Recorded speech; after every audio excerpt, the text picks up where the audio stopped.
Welcome to Buckets. My name's Matt Moore. I'm the senior NBA writer for the Action Network. I'm joined by my colleagues, Brandon Anderson, who is devoted to the company and is going to stay with us and wants to be a part of what we're building here. Brandon, how are you on this fine Wednesday? I'm doing great. I enjoyed the NBA draft lottery last night. I've got a mock draft up, and I'm going to talk about that later. Is draft season for me, playoff season down to our final four. We had a fun game last night. This is really kind of a peak NBA time of the year for me, so I'm enjoying it. We'll talk about the lottery and Brandon's article on betting the number one pick at the end of this show. And joining us is the trader, the complete coward that is running from us, Raheem Palmer. So I'm Damian Lillard. I'm running from the grind now, huh? Raheem Palmer, who announced that he is leaving us yesterday on Twitter. We're very happy for Raheem and his new opportunities. We're glad for everything. We'll do a goodbye to Raheem. I'm going to try and work on, I have the kids solo this weekend, but I'm going to try and find time. I want to do a victory lap episode of just like all of your victory laps from as many shows as I can pull for your last day on Thursday. And I'm going to set it to this shining moment is what I'm going to do. So we're gonna do that. How are you? That's Raheem? Hilarious. I'm good. Life is good. I mean, I can't complain. We got the Miami Heat last night. I mean, look, that game 7 trend has been awesome. So like, we're going to keep running with that. Well, let's go ahead and keep rolling because we're going to react to game 1 of the Eastern Conference Finals, which, boy, did we get kind of a swerve on Tuesday night as Marcus Smart was ruled out with a foot injury. We knew that he was questionable. He was ruled out with a foot sprain. There's no update on him. Jeff Stotts, who I trust for all things injury on Twitter, basically said, like, who knows? It depends on the severity. It could be weeks. It could be tomorrow. Sounds very much like it's possible Smart will play in game 2 or game 3. Foot injuries are tough. I kind of lean towards game 3 more than game 2, but it's entirely possible Smart will play in game 2. We'll have to factor that in as we talk about this as the show goes along. But the other thing is Al Horford, health and safety protocols at the very last minute he was announced in. Ime Udoka said that he was doing well. He would not say whether he tested positive. My understanding is that Horford is vaccinated to some degree. So what that is he is not completely unvaccinated. The reason that matters is your vaccination status matters whether or not you are allowed to play if you are still symptomatic. So basically, if you get a runny nose, and it matters in terms of how much you're tested and what your turn time is. If you're unvaccinated, it's like a long time. If you're vaccinated, you can come back much, much faster. So this is all stuff that we're going to have to monitor. We're going to talk about the best we can because this is when we have the podcast scheduled, but you're going to want to keep up with this. I'm doing the guide for this. And I'm basically just saying like, hey, I'm going to update this as we get more information on Smart and Horford. For game 2 of the Eastern Conference Finals, the Miami Heat are favored by 4 points. It opened at -5 and has moved to -4. The majority of the tickets, the public, is on Boston in this one at 56%. The money is on the Heat in this one at 55%. But with the money moving, or with the line moving back, I have to assume the Sharps, much as they were in game 1, mind you, are probably coming in on Boston. The total opened 206. This is up to 208 after a pretty high scoring game 1. We're going to do best bets right off of the top. Raheem Palmer, what's your best bet for game 2? I'm going with the Miami Heat -4 in this matchup. I like them for game 2. We'll get into the reasons why later, but I like the Miami Heat. It pains you not doing more. When I told you I just wanted to pick, you're like, I have to fill time here. Brandon, what's your best bets for game 2? I am taking Boston to cover, Boston on the money line +150 to win outright and tie the series up. But I will add a caveat. I'm waiting for Marcus Smart news. I want Smart in the lineup or Horford. I need one of the two, so I'm going to wait on the bets until I see it. Okay. I bet Heat last night at 4, and that's where I am currently at for this game. Is I bet the Heat -4. I will stick with that. I am with Raheem on taking the Heat. Let's talk about why we like these various things. I still want to go ahead and talk about this off of the top. Someone was hitting me with the Bayesian dynamics of how this works, and I'm not saying that this is unsurprising. Like, it makes sense to me entirely based off of the outcomes, but the logical calculus is very interesting to me in this, in that, and I kind of talked about this in our preview episode. So the Heat were favored in game 1. They won. The Celtics were pre-series favorites to win the series. The Heat won game 1. The Celtics are now dogs to win the series. Like we talked about this, like, hey, you're going to get a better price if you wait. It's just very funny to me that the books are literally like, yes, the Heat should win game 1. Yes, the Celtics should win the series. Oh, the Heat won game 1. The Heat should win the series. Like that's what the market reflects. And I know this is all like, I get it. I get it. It's just interesting to me. And that to me is like, I want to talk about the series as we go along in terms of how this plays out. Brandon, let's start with you because you are on the side of like, you're sticking with the priors, and that I'm taking Miami from a number of reasons because I think there's value there. But I will say this, if the overall conclusion from our pre-series analysis from the two of you was Boston's better, then I would say they got to win this one. If you're like, hey, I expected the Heat to win game 1, but I think the Celtics win the series. I think you have to be on Boston here if you're keeping with your prior, which you are. Yeah, and that's basically where I'm at on this one. And again, just to be clear, everything I say on this podcast is I'm going to assume we get either Smart or Horford, at least one of them back in the lineup. I've got a bunch of props, futures, all of my angles assume at least one of those things. I like to put my bets into the app early usually so that people can see them. I will not be doing that on this because those guys are that important. And I think that played a lot into what happened in game 1. But you're right. I like Boston less in game 2 than I thought I would a day ago because of the Smart and Horford news. And because that changes things. What we saw in game 1 doesn't necessarily change things a ton for me. I'm sticking with the priors, but the priors have changed when 2 of the 4 key guys might be missing or out. That matters. However, I was on the Favorites podcast yesterday, and I said on that podcast, I want Boston to lose game 1. I want a better price on Boston. I want the futures. I want a chance to bet on them. And I said, I think I would still bet on them down 0-2. That part I'm reconsidering. And that's kind of what you're saying, Matt, is I don't know about going down 0-2 and you've already got the Smart and the Horford thing. We don't know if they come back or when. You've got game 7 on the road if you get there. Not only that, but I'm talking about title futures here. So now if it takes a game 7 to get there, you're coming off 2 straight, long, grueling, physical 7-game series. We know it's not super common to win a 7th game and go on to win the title. Winning 2 is extremely uncommon before the title. So yes, for me, this is I like Boston. I had the priors on it. I don't feel like game 1 got me off of that. And if I like Boston, this really has become close to a must-win game for me for the series, but especially for the title. So I have to back Boston here. Celtics are -1.5 on the series spread at +270 on FanDuel. Do you have any interest in that? Yeah, I looked at it. Here's what's interesting to me. Celtics at Bet Rivers are +1.5 series at -175. That seems to me like I think I might play both of those, and I might use the +1.5 series as a way to fund my -1.5 bet because I really would have a hard time. How Boston doesn't cover the +1.5 series if Miami wins this in 6. That's how that goes. Yes. Mm-hmm. So Miami wins in 6 in Boston. I don't really see that. So that means Miami has to win in 5. And maybe this really spirals if Smart and Horford are just not playing, and that's where it goes. But I really have a hard time seeing Boston not at least get it to 6 and just being out.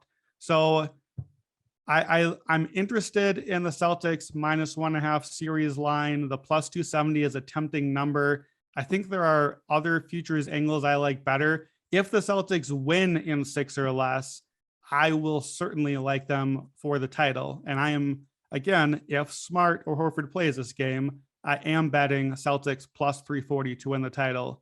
This is the spot. I would like to have waited one more game, but I think if Boston goes down 0-2, I won't feel great about betting it, even at a longer number, because it's going to be such a steep hill to climb. Down 0-2, road game 7 with the Smart Horford thing on top of it. Well, you said that you liked them even down 0-2 before the series, but that I did. But the Smart Horford thing is okay. What's throwing that off All for right. me is just if if they come out and Smart and Horford both play game 2 and they just lose a tough, close game, then I'll reconsider that. But for right now, that's the thing that kind of changed that for me. I want to note Brian Windhorst of ESPN reported this morning that several Celtics staff members have tested positive for COVID. So yeah, there was a picture of like a couple hours before the game of a whole big huddle of Celtics on the court getting ready for the game, and Al Horford right in the middle of all of them, as he does as a team leader. So yeah, we're waiting because this could get worse before it gets better. Yeah. I'll say this: if you like Miami, like Raheem and I do, you want to be on now, because like there's only one direction yes that it could go based off of that news. Like the market may move it back towards Boston, but based off of the uncertainty of Smart and Horford, I think that's the only the only decision or way that it can move.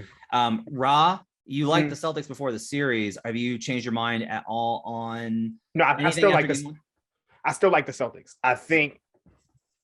Look, I weigh that game 7 trend heavily, and I think it's one of those trends that it tends to. I mean, it's been profitable over the years, but along with that, Miami is a dominant home team. When you look at how they perform in the playoffs at home this year, they're 7-0 straight up, 6-1 against the spread. All of their games were blowouts except for the closeout game against Atlanta. Now, I know people are going to say, oh, yeah, they played the Atlanta Hawks, they played the Philadelphia 76ers. Look, these are still playoff teams, and they were absolutely dominant in these games. Like, they're not just winning these games. They're absolutely just blowing these teams out. And look, the Celtics were coming off a rough game 7. You're missing Horford. You're missing Smart. The number for game 2 points in the direction that the Heat are going to win this game. And look, the Celtics, to me, they've proven to be a resilient team. We've seen that. Look, they were down double digits against the Bucks and on the road and pulled a game off. They were down 3-2 and pulled the series off. I think this is a long series. I think, Matt, you kind of hinted at this. We underrated Miami. And it's pretty clear that Miami is worthy. They're worthy of the 1 seed, but I still don't think they have enough offense. I still think, it took Jimmy Butler to score 41 points. It took the Celtics to have a 14% turnover rate for them to win that game. So I think Miami goes up 2-0, and then I think we're coming back to Miami for game 5 with a tie series. Yeah, I want to respond to that. To me, knowing how game 1 set up, coming off of game 7, with Smart out somewhat unexpectedly. I'm guessing Boston probably knew that was a possibility. Horford certainly unexpectedly. That was just hours before the game. I actually came away feeling pretty okay and honestly kind of good about Boston's performance in this one. Shocker. Yeah, I understand. But look, here's what happened in the game. The Celtics in the first half, and to be fair, I was writing about the lottery during the first half, so I wasn't watching as closely. I had to go back and rewatch the first half afterward. But I was like, oh, well, I thought the Celtics were the better team, and boy, they came out looking good. My Miami game 1 bet maybe isn't going to play so well because the Celtics are up at halftime. They have 62 points at halftime. We did not expect to see a 60-point half in the series. We got 2 of them. The Heat had 64 in the second half, but everything went wrong in the third quarter. They come out and have the Heat have a 22-2 run out of halftime, punctuated by 3 straight Jayson Tatum turnovers, basically pick sixes for layups on the other way. And in the same quarter, the Heat had a 17-3 run to end the quarter. Combined, that is 39 Heat points to 5 Celtics points. And I know that's cherry picking endpoints, but outside of that stretch, Boston is the better team the entire rest of the game. And that stretch counts. But to me, what that stretch told us is this. That's the game 7 stretch. That's the tired legs coming out in the second half. That's sloppy mental mistakes, turnovers. That's where in the second half, we saw the injuries come home to roost. And part of that is part of the game 7 thing. Daniel Tice wasn't great in this game. I think he was minus 16 on the floor. Peyton Pritchard had good numbers early, so it feels like he had a good game. Peyton Pritchard was targeted mercilessly. He played the entire fourth quarter. And I saw Gabe Vincent set 9 ball screens in the fourth quarter. He had 10 for the game, his highest of his career, because they wanted Peyton Pritchard in the action. Boston's whole thing defensively is we don't have a weak link for you to target. They do. It's Peyton Pritchard. And if Smart is back in the lineup, it's Smart instead. Good luck targeting Marcus Smart, Defensive Player of the Year, Marcus Smart, whose physicality against Jimmy Butler was missed, and his replacement level above Pritchard, I think, was bigger than I thought it would be. Miami had 34 free throw attempts. Boston's not a foul heavy team usually. Again, that's tiredness. That's sloppy mistakes that I think Boston we thought was going to make in game one, and that they don't necessarily make going forward. So I came away feeling fine about Boston in game one. I feel fine about Miami too. Like Miami got the job done. They needed to get the win, but I don't feel like I can really get off of what I thought about Boston going in with what I saw in game one. Yeah, and like none of this is surprise. Like I knew this is how this is gonna go. It was like game one, and like everybody's gonna be where they were, because like it was the setup where like Miami wasn't gonna be able to gain ground, because if they won, we were gonna be like, well, Boston was tired. No Smart, no Horford. Boston was tired. But and I think that's where the value lies for game two, because I don't think Miami is necessarily getting enough credit. Like to me, Miami didn't play their best game. No. And I have a couple. I need to get a couple points in here. No, see what you're saying. So there's a couple things here. The quarter thing I think is really funny, because this is what I railed about in the 2020. I bet on the Celtics in the 2020 series, because I was like, the Celtics are better. Like they're just a better team than Miami, and they were in that series for 3/4 of 3 of 4 games, or 3 out of 5 games. They were better. They were a better team. They would have one quarter where it was absolute disaster. And one of the things that as I watched that unfold last night, that I really did think about was, without Middleton, I think we really are not accurately rating what Milwaukee is in terms of a clutch, you got to get something done situation. Like we just look at him and go like, Giannis. Okay. But like, you need tough shot makers to hit tough shots. You need big time players to make these types of shots. Miami, you may not like the names on these guys, but they have proven that they will hit those. Like Max Strus is a really good player that can hit shots. Like they have these guys. We don't think of them because they're not household names, but like they have guys that can hit those shots. The Celtics, on the other hand, what was the big problem for the first half of the year in Boston, Raheem? What was the biggest thing that led to them having that record, that sub 500 record? They couldn't score in the half court. No, it was a clutch time. They had the second worst clutch performance of any team outside of Indiana. And we were watching them blow 30-point lead. Yeah. That game there is some version of that team that is still in the DNA of this one, and Horford and Smart do not change that. Like, here's the problem. Because everybody I know that I respect, including the two of you who I value and respect very much, are just like, Celtics are better. Celtics are better. They're going to be fine. I can't trust myself. I'll tell you, at this point, I do want to bet Heat. I nibbled.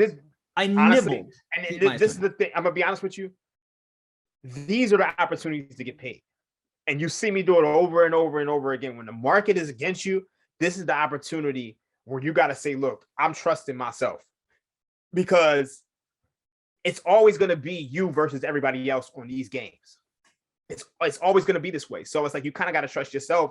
And I think listening to you, I realize I undervalued Miami, but I don't know, and some of this is just a hunch, but I feel like this Celtics team has grown up. And I think because of that past experience of losing to this Heat team, there's something there. And obviously game one was a rough spot. I think game two is a tough spot as well. But I really think this series is going to go back to Miami tied 2-2. And I just think eventually Tatum has just reached a point to where he's going to win out. Like I just truly believe it. I think he's reaching that next level. And I think the problems you're seeing with the Celtics team is that they don't have a point guard. And that's going to show up all year long. Like you saw the turnovers. They don't have a table setter. So it's like it's never going to be as easy as people think it is. So turnovers were a big part of our cap, y'all's cap, specifically for Warriors and Mavericks. So we accept that like turnovers are a big deal. So let me ask you guys this. Why is it that neither of you care about the fact that the Miami Heat lead the playoffs in points off of turnovers in the playoffs? This has been the best team they are a great defense. They turn you over. They score off those turnovers. I'll also say this right now, this moment in time, like as we were talking at this specific moment, and maybe only this moment, right now, Jimmy Butler is playing better than Jayson Tatum. That is true. I don't want to say it. I'm not a Jimmy guy. Like I've always been like, he is a headache. Like he is a pain in the ass. I don't like guys that take the kind of approach that he does where he tears other people down. I personally do not appreciate that. I like guys that raise everybody up. But right now on the court, Jimmy Butler is that dude. So like right now, and I'm fine. I'm not saying that like you're Brandon. I want to be clear on this. Like I can't sit here and be like, what, you're taking the Celtics? Are you nuts? Of course not. Like, no, I get it. I am struggling because they do lack that point guard presence, and it's not Marcus Smart as much as Celtics fans want to think it is. He's not going to calm them down. I saw Gabe Vincent last night play absolutely phenomenal. Now, Smart's defense on Gabe Vincent would probably make a big deal. Like that's an area where you can very much point to it. The Celtics had short roll opportunities that they couldn't capitalize on because Robert Williams is not that kind of player. He's a full role player. Horford helps a lot on those short rolls. Like there's tactical stuff there where both of those guys help. But I do continue to feel that, and I the last point I want to bring up here, I said this to you guys in the Slack. As we look at the trends, teams that go up 2-0 at home in the or in the conference finals are 56-6 at 90%. I mentioned the game 1 trend. I mentioned the game 2 trend. And what people are kind of getting back to is like, well, look at the Bucks series because they were down 3-2 and they never win that one. And then, or they lost game 1 at home. And to me, like Brandon, what I keep coming back to is a lot of this, I just look at that and I go, yeah, Milwaukee probably should have won that series. And 2, yeah, Chris Middleton was hurt. Yeah.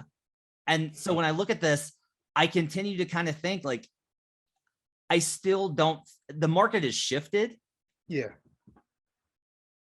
But there's going to be probably an opportunity later because I don't think the Heat are sweeping. I don't think they're winning in 5. I think I'll have another opportunity later. I'll just tell you, I am no longer absolutely convinced. I am no longer like my prior was, look, Boston's better. I will tell you, I have moved to undecided for who is better. And I think that's probably the better place to be. Yeah. Yeah, I think that that's fair. Okay, I want to respond to a couple of things. First of all, Jimmy Butler is the better player than Jayson Tatum. I don't think that that should be a controversial statement. He has been the better player than Jayson Tatum always. Like Jayson Tatum maybe is ready to overtake him at some point. He's certainly been the better player all season. Has been the better player all playoffs. Like that's pretty clear. Having said that, Butler just put up 41 points, 9 rebounds, 5 assists, 4 steals and 3 blocks, or 4 blocks and 3 steals. Only LeBron and Elvin Hayes have had 45, 5, 3, and 3 games in the playoffs. Like he's 3 stocks away from a 5-by-5 game in the playoffs. This is a Jimmy Butler masterclass. This is his best game of the series. He had 18 free throws. He had 5 offensive rebounds. He was awesome. I didn't know if he had this game in him, this series, with the way Boston would defend, but he didn't have that game in him against the usual Boston defense, which I expect to be back at some point. This is going to be Butler's best game of the series. And look, with Smart back, Butler, that's going to play a big role in part of the defense against Butler. PJ Tucker left in the first half. I thought it looked bad, personally. I thought it looked like it might really stick with him. He came back in the second half. Jayson Tatum was 0 for 3 on field goals with 2 turnovers when PJ Tucker was the primary defender in game 1. That is huge. PJ Tucker took Jayson Tatum out, and it's huge because Jimmy Butler didn't have to. It saved Jimmy Butler to do all the offense. They need him to be able to do that. I just think the injury thing is bad right now for Boston, but I'm not convinced that Smart and Horford are just done for. And I'm also not totally convinced that Tucker is perfectly fine. I want him to be. I just want these guys healthy and playing. But I think the Butler Tatum thing could swing in a hurry if Smart and or Horford come back and Tucker ends up with that injury kind of sticking with him, that could really swing that in a hurry. So and that's not even like, well, Butler stinks now and Tatum is better. That's defense. That's these guys. Who do you think contested the most shots from Jimmy Butler in game 1?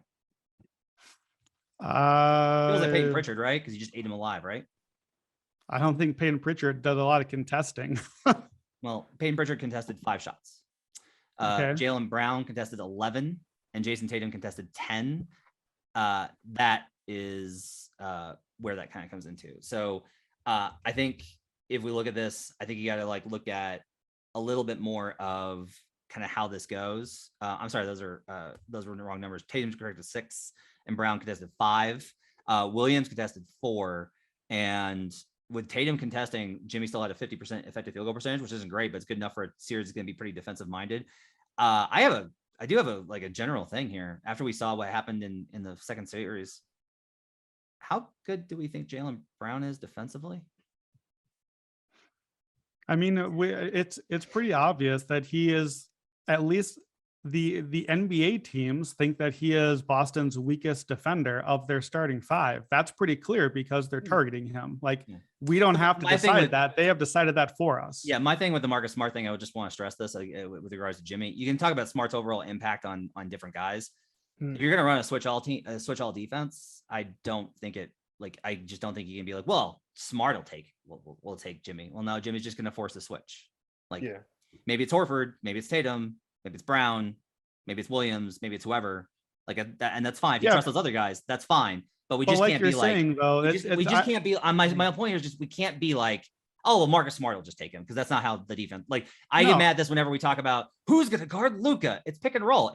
You have to guard it with multiple guys. But that's the whole point. That's why having Smart and Horford out and replaced by Pritchard and Tice for a huge, like 50 minutes of the game, those two played. That's my point. The point isn't Marcus Smart, defensive eraser, will take Jimmy Butler out of the game. I have like crapped on Marcus Smart, defensive player of the year, every chance I've had. Like, I clearly don't think that, but Smart, the award was a team award, and the team isn't the team when Smart and Horford aren't out there. That's fair.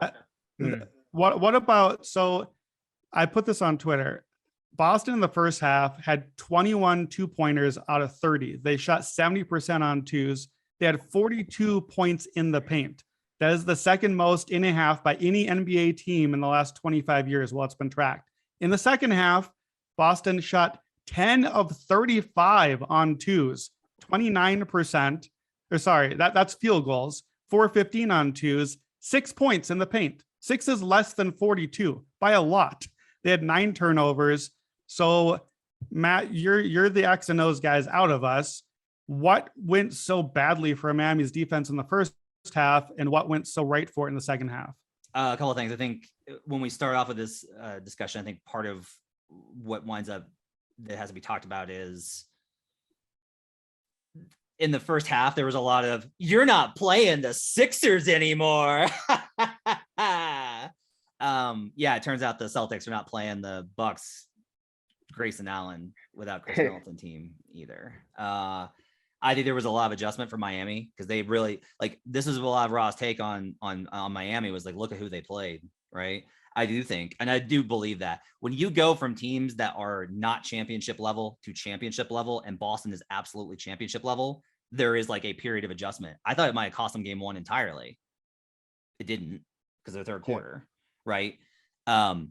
But once they settled in, they started to do a lot better. Like, there was like uncharacteristic mistakes all over the place for Miami when I went back and watched the first half of that game. It was just like, they were like, it was a feel out performance. And Boston was very much, you could tell, buoyed by, we're shorthanded. Nobody believes against us. We are the Boston Celtics. We will not go down without Marcus Smart. And now this is for Smart. And then it was like, oh shit, the Heat figured us out. Now that doesn't mean that they're going to be able to figure them out, because there's a lot the Celtics can do to counter it. A lot of it, like, if you want to like look at this, Brandon, like, I will totally agree with you that game, like the second half, the Celtics just played like garbage. Yes. Like, you are correct. One of the problems I have in this, how many times have I gotten in this, been like, they just play bad, so they should play better. I will not do that with this Miami team, because I don't know how they do it. They are absolutely awesome at just you being like, I don't really understand what happened. That team just played badly against Miami, and Miami played good for one quarter and won. That's why I am not in, well, look, Tatum had a great game. They have one bad quarter. They're fine. This is literally Miami's identity. This is who they are, they are very much I don't really understand it, but they won. That's like the entire Miami ethos. And if you say like, you're going to bet on that? No, I'm not. This is why I can't bet on Miami. Yeah. Right. Like I agree. Absolutely. Mm-hmm. That is who Miami is. I just don't think that is who Boston is. We saw Boston turn into the Atlanta Hawks for the third quarter. And I know, Matt, you're like, yeah, that's what happened to me when I bet them in 2020 in the bubble. This is not that team. This is not that team. Okay, they're not the team from 2020. They're not the team from the fall. They are a title team. I think that was the game 7 woes that we saw. I don't think it was more than that. I think it's game 7 woes, but I also think some of this is Miami. I mean, Miami has really just been this good at home. Like like I said before, they are 7-0 at home during the playoffs. On the road, they're 2-3. Like, honestly, I'm totally expecting Miami to win tomorrow in dominant fashion. Like, the line says it all. The fact that they open this line at 4 in a must-win game, I know Horford and Smart are questionable, but it says that Miami's going to win this game. And honestly, I hope Miami wins this game, because if they do, I'm taking the Celtics to win this series. I need to push back, Raheem, because I think that your position is inconsistent. So at DraftKings right now, you can bet Miami to win game 2, Boston to win the series is plus 425. So Matt, you asked before about Celtics minus 1.5 in the series. My best futures bet for the series is Celtics to win game 2 and the series plus 225. Because I think to win the series, they probably need to win this game. So I'm just going to take both of them. I like that. Raheem, I want to know if you're going to take the Celtics to lose game 2, but win the series, because you have said a few minutes ago, this series is going to be 2-2 after 4 games, but you think Miami's going to blow them out here, which means that you also are pigeonholing yourself into Boston has to win game 3 and game 4 at home I'm gonna be honest with you, to win the series. So you left a very narrow path. I think this is a 7-game series. Like, but you're basically parlaying yourself into a Miami money line, then 2 Boston money lines, then Boston winning 2 out of 3. That's the only scenario out that you've left yourself. I know, but I truly think Miami wins tomorrow, and I think the Celtics come back and win the next 2 at home. This is also, we've seen it. But I also say this, like, this is part of like Raheem's entire approach, right? Is like, he wants to be open to the idea of like, look, I'll watch game 2. And if I come away with game 2 or there's an injury or something, like, I've got flexibility. It's why I don't like the game X and whatever, is like, I don't want to get hit with, you go into this game and you're like, oh, I'm going to bet Miami to win game 2 and the Celtics to win the series. And then like Jayson Tatum sprained his ankle. Like, yes, you're better off. But that's any future bet though. Like, if you're taking Celtics minus 1.5 series and Tatum sprains his ankle and they lose. Well, now they have to win without Tatum 4 games in a row. You have the same exact problem. Yeah, I think, but tying it into the parlay, I think gives you less options in terms of like, you can bet Celtics now as a dog and then come back on the Heat if the Celtics were to win whatever. And then also you're married to a unit size too. Like, I could say, hey, I want to bet 110 to win 100 on Miami to win game 2. And then I can come back and say, you know what, because the Celtics are at plus odds, give me half of my wager, give me $50. And I can still pocket my. So it's just like, it's too many different variables. I'd rather just play Miami for game 2, then come back, think about it. And I think I already know what I'm going into it thinking. Like, because I think the Celtics are going to win game 3. I really do. I mean, we've seen it happen in the Hawks series. We've seen it happen in the Sixers series. I think the Celtics can get game 3. We're going to be on game 4. I'm going to be with you because, hey, look, the Heat have been bad on the road. Like, the Heat outside game 6, Philly, the Heat haven't been great on the road. So I think there's gonna be opportunities there. Brandon, we need to hit props before we do lottery. So I gotta hit you real quick. What are the props you got for game 2? Yeah, I did Jaylen Brown rebounds in game 1. Again, I'm assuming Horford doesn't play here. If he's out, I like Jaylen Brown rebounds again. Last 24 playoff games for Jaylen, he's averaging 7.5 rebounds a game. His line was 5.5 in game 1. It's moved up to 6.5 now, but the over is at plus money now, plus 111, plus 164 to get at least 8 rebounds. He's done that in 13 out of those 24. So I like Jaylen rebounds. I'm looking for Jaylen Brown threes over 2.5, Max Strus threes over 2.5. You're drinking a little juice on those, but they've been consistently hitting both of those. So I'm writing the props column, so you can find out more about those there on Wednesday. Last thing, just came out while we were recording and having this conversation. Ime Udoka missed media availability due to a quote non-COVID illness. Sometimes those have later popped up as positive. So look, if you're betting Celtics, you need to wait and wait and wait until tip. That's our best bet is if you're betting Heat, bet early. If you're betting Celtics, bet late. Oh man. Brandon, on Tuesday night, the Orlando Magic won the lottery. Congrats to the Orlando Magic and their fans. Want good things for them. The Oklahoma City Thunder get the number 2 pick. The Houston Rockets secure the number 3 pick. The Sacramento Kings finally move up and they get 4th. The Detroit Pistons are the big losers as they slide to 5. You've got an in-depth article up on the number 1 pick and where the value should be. We can go ahead and give the listeners that best bet right now. Your best bet right now to win the number 1 pick in the NBA draft is... My bet is Chet Holmgren. I'm going with Chet. It's a long process to come still. I know the draft is only a month away, and it's like, well, what do you mean it's a long process? These guys are already done playing. No. There's a lot to come still. NBA evaluators, like the scouts have done their work, but the guys really making the decisions. They have a lot of work to come. The combine still comes up this week. There are a lot more things to come. There are all the interviews and everything. So it's going to move around a lot. The favorite at books right now is Jabari Smith from Auburn.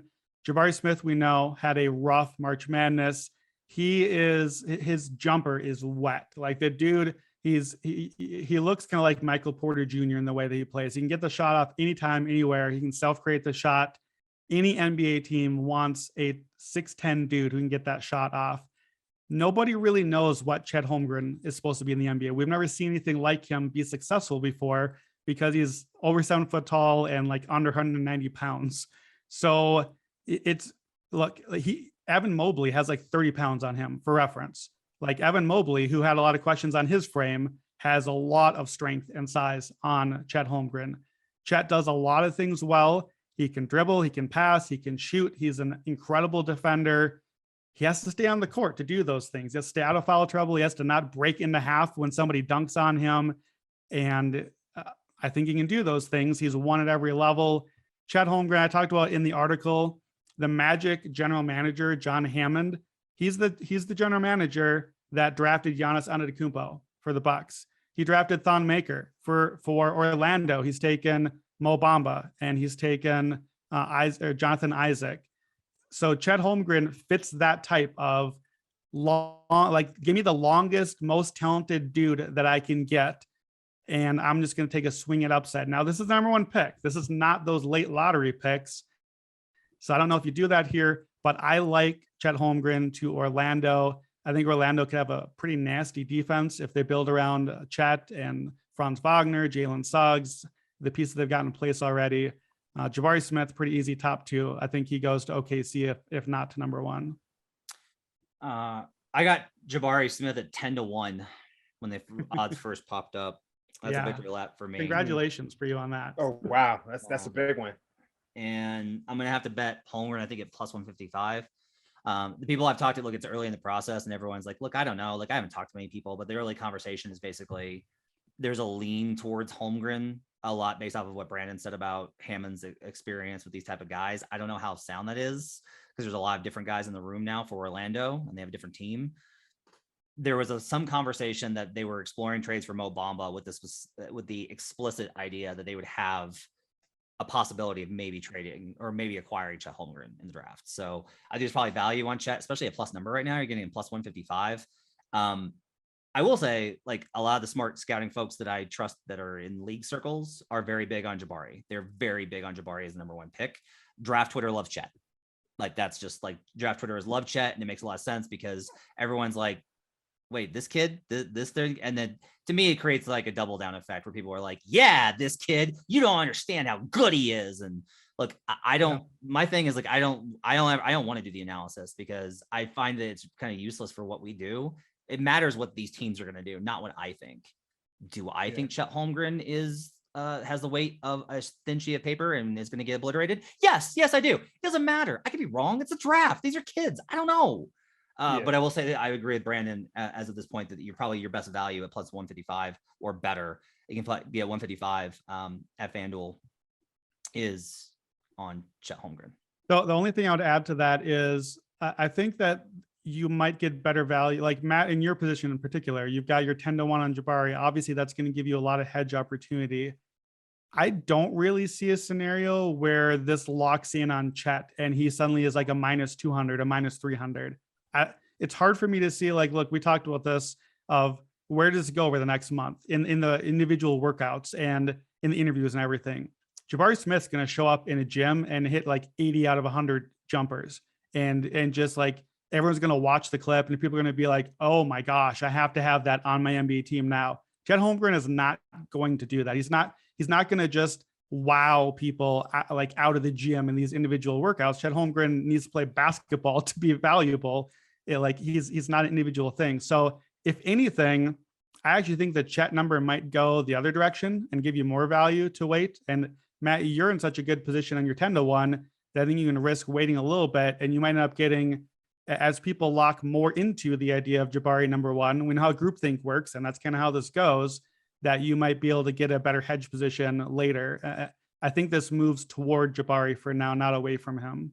There's nobody else that either Brandon or I think you should be betting on to go number 1. Don't bet Paolo. No. Don't bet anybody else. Nobody else. Yeah, I think Jaden Ivey could have been in the conversation with a different lottery, just as the one guard in the draft, the one lead guard to go after. But it's not happening for him, and I don't think Paolo is the right fit. So it's going to be one of those two. I am really excited to see Chet Holmgren versus a chair. That's going to be a lot of fun. That's going to wrap it up for Buckets. Thanks for joining us, everybody. Have yourselves a great Thursday, and we'll see you again tomorrow as we preview Game 2. And give you bets for Mavericks Warriors Game 2. Have yourselves a great day. Let's get buckets.